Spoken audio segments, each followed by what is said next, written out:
বাবা অন্তর্যামী, বলো না আমার স্ত্রীর কি সন্তান হবে? তোর স্ত্রীর পুত্র সন্তান হবে, আর সেই সন্তানের হাতেই তোর মৃত্যু হবে।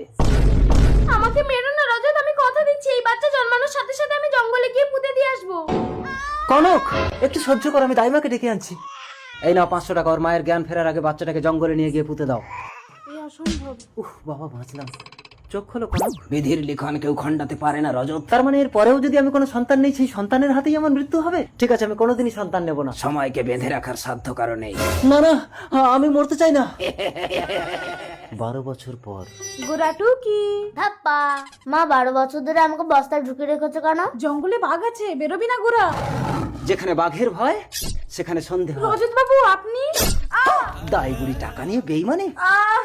আমি সেদিন আপনার ছেলেকে জঙ্গলে পুঁতে দেইনি। গোরা তুই পালিয়ে যা। তোকে আমি বস্তায় বেঁধে নদীতে ফেলে দেবো, আগেই দাই বুড়িকে ঠিকানা লাগিয়ে আসি। কে? বস্তার ভেতরে, আমাকে বাঁচাও। বেরিয়ে এসো বাছা।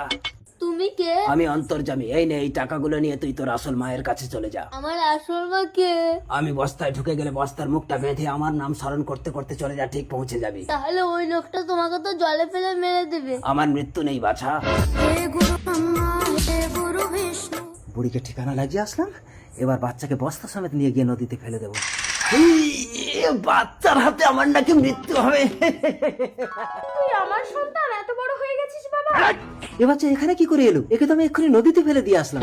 বাবা, তুমি যেই নদীতে আমাকে ফেলে দিয়েছিলে সেই নদীর নিচে মায়াপুরি আছে। এই দেখো কত টাকা পেয়েছি। মায়াপুরি? তার মানে তো আমিও অনেক টাকা আনতে পারবো। ঠিক আছে, আমি বস্তায় ঢুকছি, তোরা দুজন বস্তার মুখ বেঁধে আমাকে নদীতে ফেলে দিবি। নদীর পাড়ে এসে গেছি। দোলনি। বিধির লিখন কেউ খণ্ডাতে পারে না।